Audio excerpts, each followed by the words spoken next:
Est-ce que Florian Philippot est un agent russe? C'est en tout cas ce qui s'est passé dans Complément d'enquête qui faisait une émission spéciale sur les ingérences dans notre pays.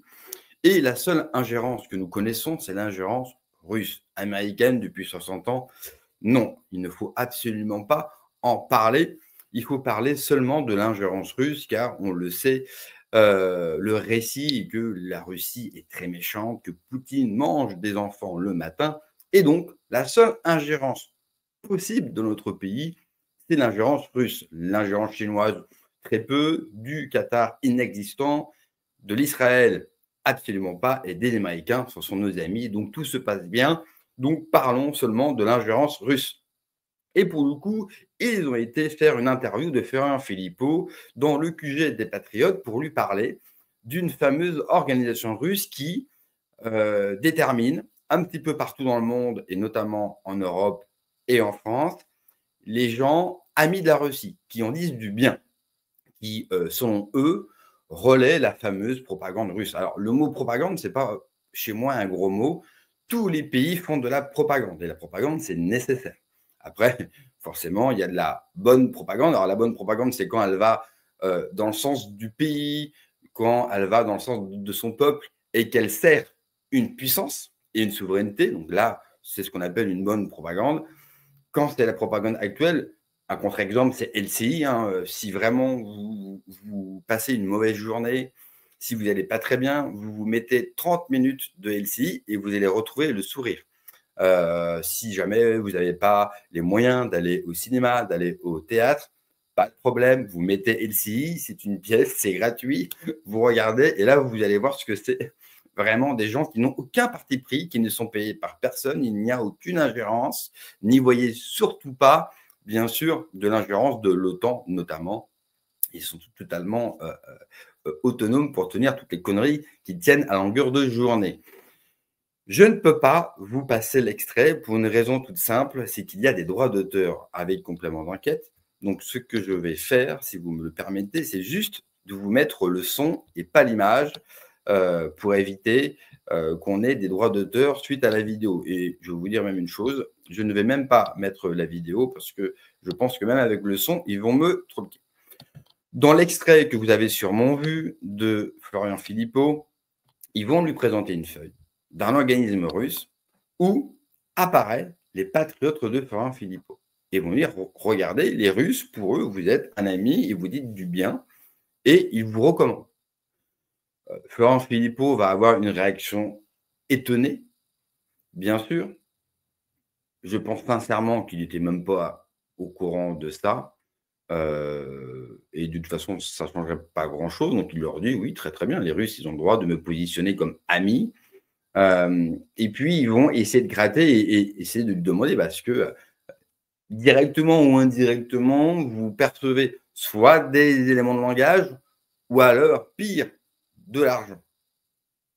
Et puis, et bien sûr, l'interview et l'extrait est tourné de manière que vous pensez que c'est un agent russe. Bon. La France est devenue un paillasson. Pourquoi? Parce qu'on a tout notre petit monde médiatico-politique, qu'on n'a plus rien à branler de ce pays. Ce pays n'a plus aucune souveraineté de rien, parce que nous sommes dans l'Union européenne, donc on n'a plus de souveraineté sur notre monnaie, sur la santé, on l'a vu pendant la crise sanitaire, sur nos frontières, on le voit avec le problème avec l'immigration. Bref, on n'a plus de souveraineté sur rien, et il n'y a plus d'essence dans le moteur France. On le voit parce que aujourd'hui, rien ne bouge. On a une population apathique, on a une élite qu'on n'a plus rien à foutre. C'est à celui qui aura le poste, c'est à celui qui réussira à gratter le maximum d'oseille, que ce soit dans un camp ou dans l'autre d'ailleurs. Vous avez ceux qui vous jouent la fameuse dissidence et la fameuse peur sur Internet et qui vont récupérer beaucoup d'oseille.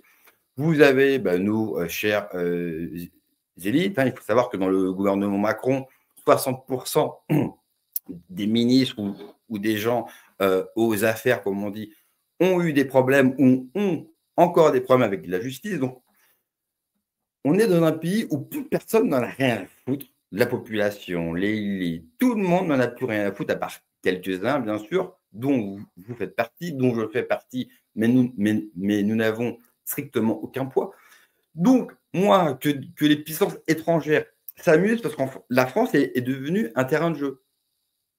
Un terrain de jeu pour toutes les puissances étrangères qui, soit rachètent nos boîtes, nous espionnent, ou achètent tous les gens du monde politique ou du monde des affaires. Arnaud Montebourg, qui était passé devant une commission au Sénat, nous expliquait qu'un patron français, c'est très simple. Pour l'acheter, c'est entre 10 et 20 millions d'euros. Et je vais reprendre sa phrase, ce n'est pas cher payé pour trahir son pays. Est-ce que Florent Philippot est un agent russe? Déjà, moi j'avais fait une vidéo, alors c'est une vidéo contributeur, donc vous pouvez toujours la voir, elle est toujours accessible sur la chaîne, c'est « Mais qui finance le souverainisme français ?» Donc vous pouvez avoir y accès. Moi j'ai déjà, moi je n'ai pas les moyens, parce que Complément d'enquête a forcément des moyens beaucoup plus grands que les miens pour pouvoir enquêter. Mais moi, j'ai mené ma propre enquête, et je ne suis pas tout seul, sur le souverainisme français, parce qu'il y avait des choses qui, personnellement, m'interrogeaient sur les trains de vie, sur l'afflux d'argent, sur comment des gens qui ne sont pas élus, pas en poste, qui n'ont pas de boulot, comment peuvent-ils se maintenir avec un tel train de vie aussi longtemps? Donc, ça m'interrogeait, mais il n'y a pas que moi, il y a d'autres personnes dans le souverainisme français qui ont voulu gratter. Effectivement, on est tombé sur certaines choses et qui visent principalement une personne. Cette même personne qui a réussi, c'est lui qui a obtenu les fameux prêts russes au RN, le RN qui était ruiné. D'ailleurs, avec l'amende, alors ils ont fait appel, mais si les différentes amendes au RN se maintiennent, on risque de voir le RN, encore une fois, être ruiné. Le RN est aussi, n'a jamais été, enfin non, a déjà été beaucoup plus divisé, mais on risque d'avoir une division avec le temps si Marine Le Pen ne se présente pas et que c'est Bardella. Pourquoi? Parce que ça fait plaisir à personne. Donc moi, j'ai déjà répondu à ça. J'ai pas de preuves formelles, c'est-à-dire que j'ai pas un relevé de compte où je n'ai jamais vu. Moi, j'ai travaillé pour lui, il parle pas russe. Je l'ai jamais vu avec des gens russes, on en a jamais parlé, ça s'est jamais ébruité. Donc, il faut arrêter le fantasme. Ensuite, ensuite, ça ouvre plusieurs débats. On sait que nos ennemis sont financés. Financés par l'Union européenne, financés par l'Allemagne, financés par les Américains ou par d'autres puissances pour nous nuire et nous détruire. Donc ça, on le sait très très bien. Donc, on pourrait se dire, ben, où est le mal? Où est le mal d'aller prendre de l'argent de pays comme la Russie ou la Chine pour nous continuer la lutte? Parce que nous, on a une fleur dans la main et eux, ils ont des fusils, alors qu'on n'a pas les mêmes moyens. Donc, quelque part, on pourrait se dire, bah, où est le mal? On se sert de grandes puissances qui, eux, ont envie d'avoir une France indépendante, une France qui vient péter l'Union européenne, qui, disons-le sérieusement, casse les bonbons à tout le monde, et notamment à la Russie avec les différentes sanctions, et le Russie et le fameux récit relayé sur la guerre en Ukraine. Donc, où est le mal? Deuxième point, on peut se dire, bah, pour des soi-disant souverainistes, allez, parce que quand vous prenez de l'argent de quelqu'un, quelque part, vous êtes sous ses ordres. Vous lui devez quelque chose. Vous devez lui rendre service.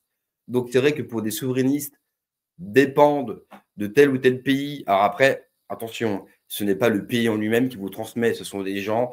En fait, c'est des relations de relations de relations qui ont accès à de l'argent, qui vous le transmettent pour que vous puissiez vivre. Certains ne savent même pas d'où vient l'argent, ils le prennent. Il faut être honnête. Dans le milieu souverainiste, oui, il y a des gens qui ont accès à de l'argent. Je l'ai révélé, tous les noms, comment ça se passe dans ma vidéo, mais qui financent le souverainisme français. Sur Florent Philippot, je ne vais rien affirmer du tout. Je ne vais pas démentir ni affirmer. Donc, on peut se dire, bah, pour les souverainistes français, c'est quand même pas terrible. 3, on peut juste en avoir rien à branler. C'est-à-dire qu'on peut être dans l'état d'esprit général de ce pays à l'heure où je vous parle. C'est-à-dire que rien n'a jamais été aussi pire dans notre pays. C'est une catastrophe économique, sociale. Il n'y a plus de boulot. J'ai vu une vidéo d'une jeune femme qui se promène, je crois qu'elle est à Paris ou dans une ville française. Et Elle dit: «J'ai l'impression que je vais rester au chômage toute ma vie». Elle est jeune, elle doit avoir dans les 25 ans. Et elle dit: «J'envoie des CV, je me bats et il y a rien, quoi. Et je vis également la même situation qu'elle». Donc malgré tout ça, est-ce que vous sentez un brin de révolte? Non, une apathie générale. Ce qui peut aussi nous interroger, alors ce n'est pas le cas de Florian, parce que Florian, il pourrait résoudre tous ces problèmes-là en disant une seule chose, pardonnez-moi, c'est dire: «Ben, moi, je gagne ma vie avec ma chaîne YouTube». Parce que sa chaîne YouTube est à son propre nom. Donc il n'a aucune obligation de renverser les gains de YouTube à son parti, les Patriotes. C'est pour ça que François Asselineau, il y a quelques mois, a ouvert sa propre chaîne, parce qu'il se plaignait que sa chaîne YouTube UPR TV générait beaucoup d'argent et qu'il ne percevait rien. Ça, pour le coup, je peux vous le confirmer, parce que la personne qui l'a appelé pour mettre en place ça, c'est un ami direct. Donc ça, je peux vous confirmer que François Asselineau a voulu gagner de l'argent. Florent Philippot, avec sa chaîne YouTube, on est entre, là, aujourd'hui, avec le nombre d'abonnés et le nombre de vues, YouTube, c'est très fluctuant et on gagne beaucoup moins qu'avant, mais allez, je vais faire une fourchette large. Au minimum, tous les mois, c'est 7 500 à 15 000 €, voire plus tous les mois. Donc, largement de quoi vivre, hein, et c'est un salaire confortable. Bon, attention, il y a les charges dessus, on est en France, mais ça lui reste. Donc, il pourrait dire ça. Souvenez-vous, quand il avait été invité chez Pascal Pro au moment des européennes, et Pascal Pro lui demande: «Mais comment vous vivez?» Il est paniqué. Alors qu'il devrait dire: «Ben, moi, je gagne ma vie avec ma chaîne YouTube». En plus, il fait des livres qui vendent très, très bien. Ces livres sont un carton. Donc moi, je suis auteur. Je gagne ma vie avec YouTube et ça résoudrait le problème. Parce qu'il pourrait dire: «Bah, écoutez, moi, j'ai pas besoin, de percevoir de l'argent de tel ou tel pays. Moi, je gagne tant, ce qui me permet de vivre. Mon parti génère tant, tout se passe très, très bien». En plus, les comptes du parti sont publics. Même si ça a fortement baissé, que ce soit en dons ou en adhésion, on voit que le parti génère beaucoup d'argent. Donc il peut s'autogérer sans aucun problème. Et moi, j'ai été, oui, effectivement, il y a les donateurs classiques, il y a les gros donateurs, donc ceux que vous ne connaissez pas.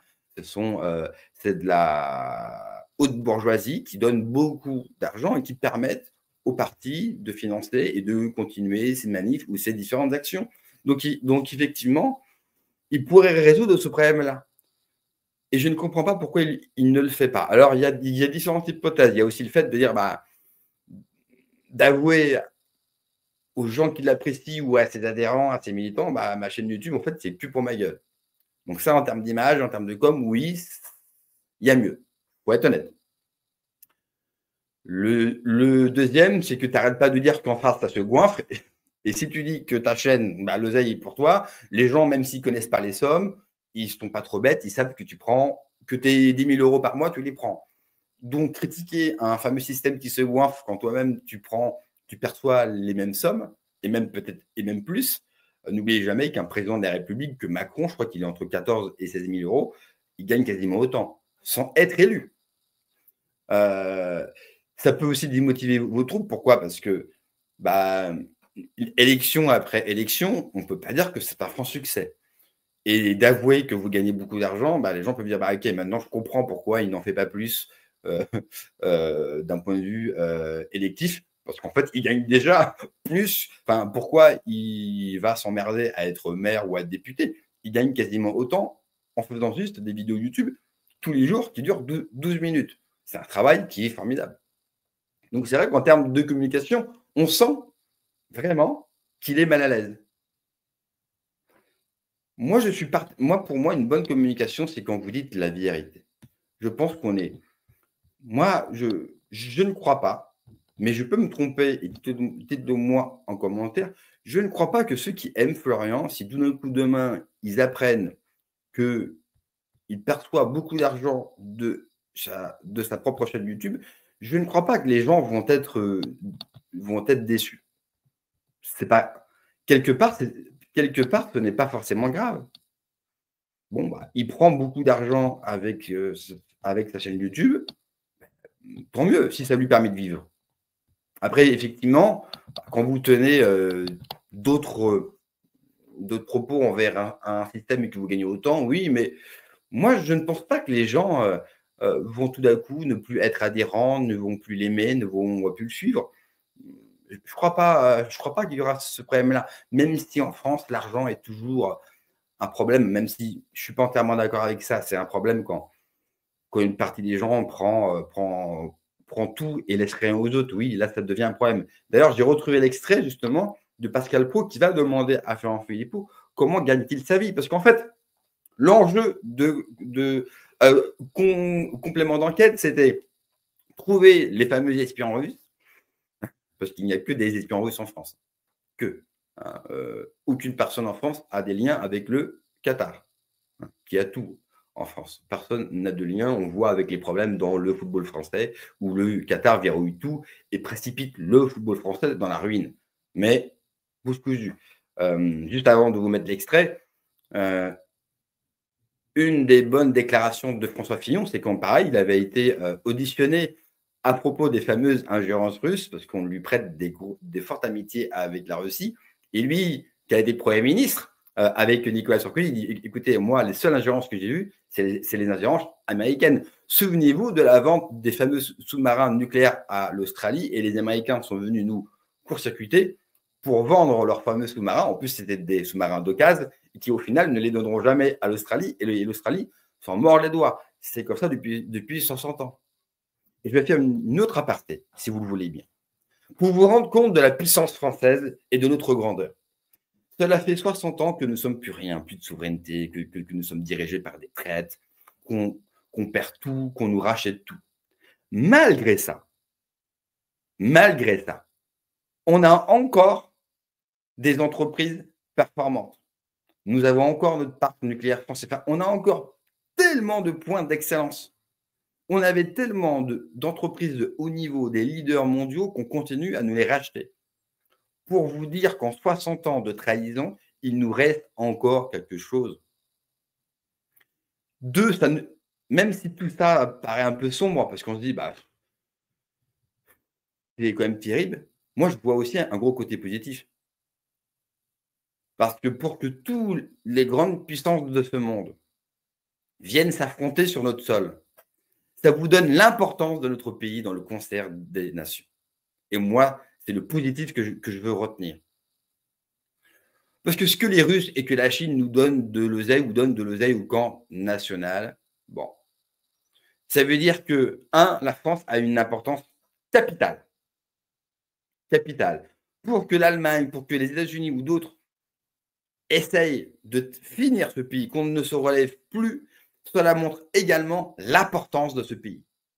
Et au lieu de broyer du noir, même si tout ce que j'ai pu dire tout au long, depuis le début de la vidéo, peut paraître négatif et sombre, moi au contraire, j'ai envie de retenir le positif.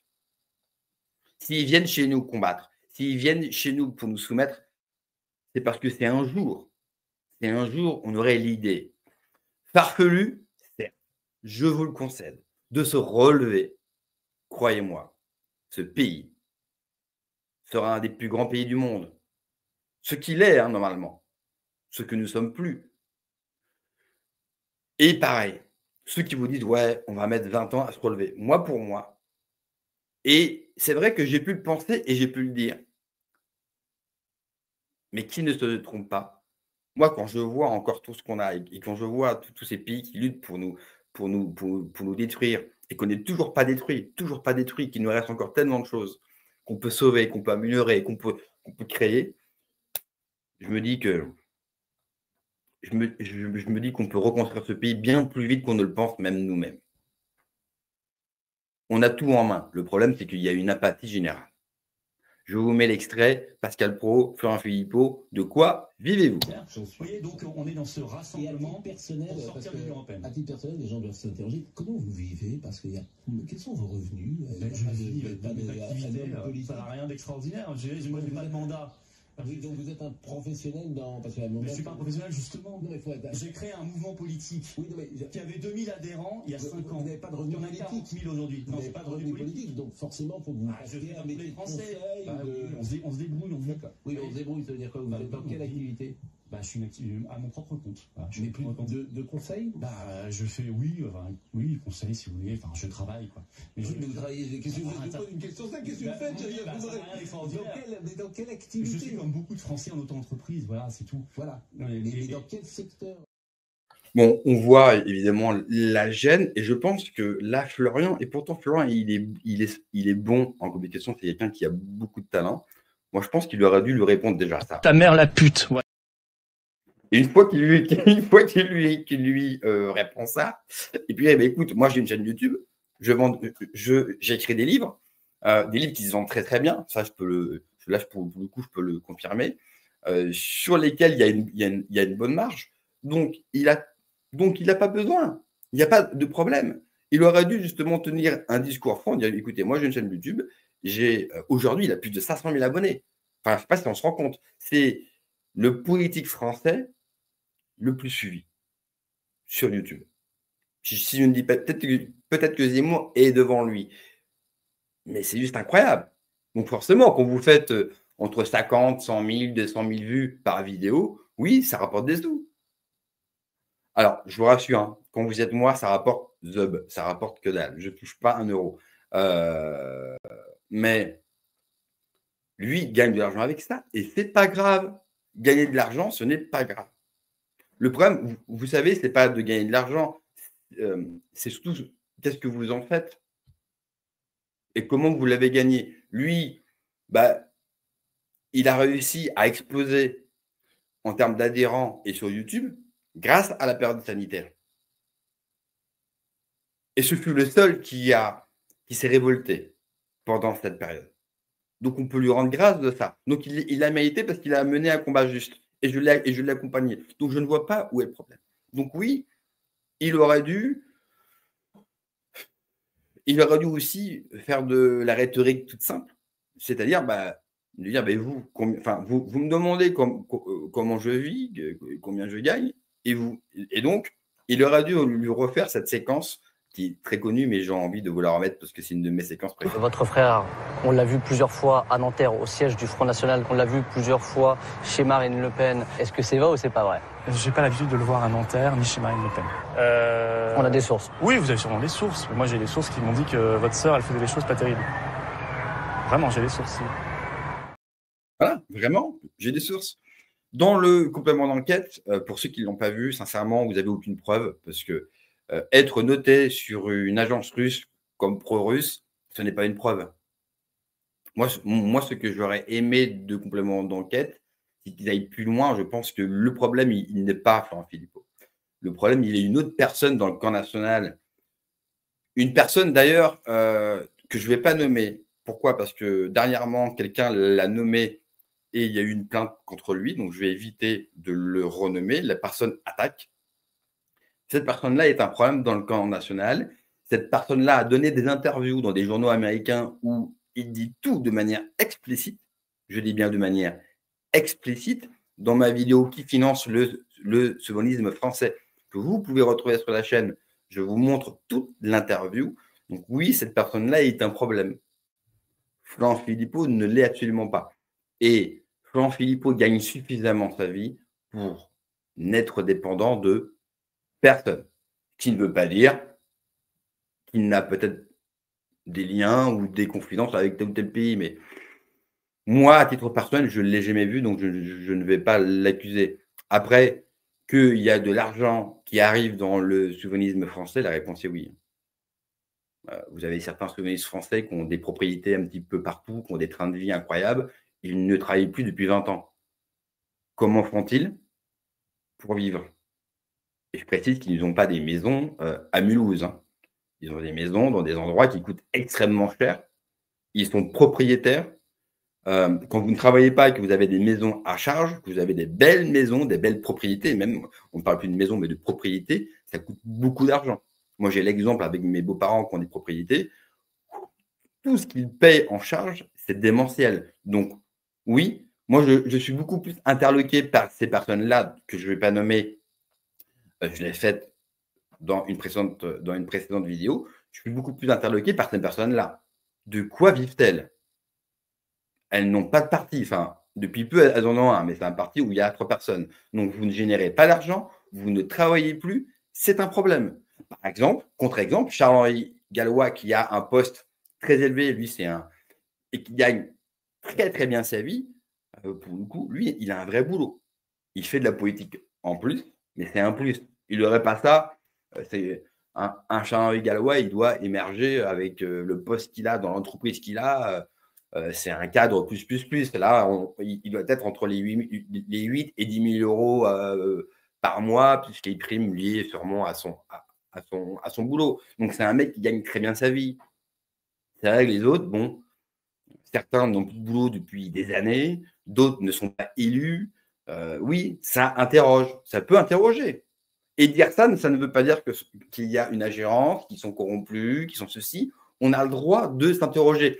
Moi, le vrai problème qui me pose, le plus gros problème qui me pose dans le milieu souverainiste, et je ne parle pas des partis, mais dans tout le milieu souverainiste, c'est que dès qu'on s'interroge sur nous-mêmes, on se fait traiter de tous les noms. On a le droit de s'interroger sur des personnes qu'on apprécie, dire comment faites-vous pour vivre car vous n'êtes pas en poste. Alors d'autres sont, Jean Philippot n'a pas de salaire en tant que président de parti, mais François Asselineau, oui, il a un salaire qui est confortable.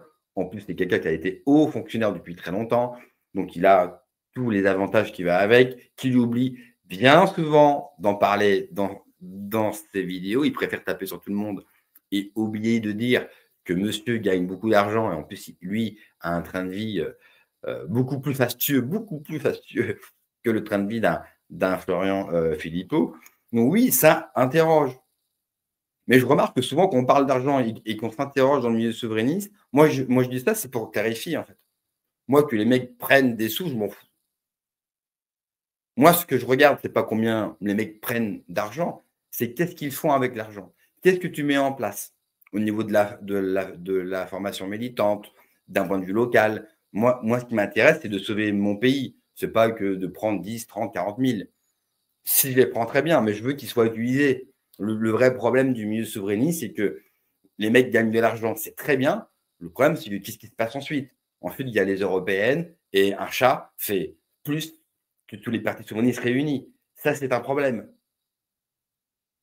Vous prenez de l'argent, oui, mais s'il vous plaît, essayez, je dis bien essayez, d'en faire quelque chose avec cet argent-là.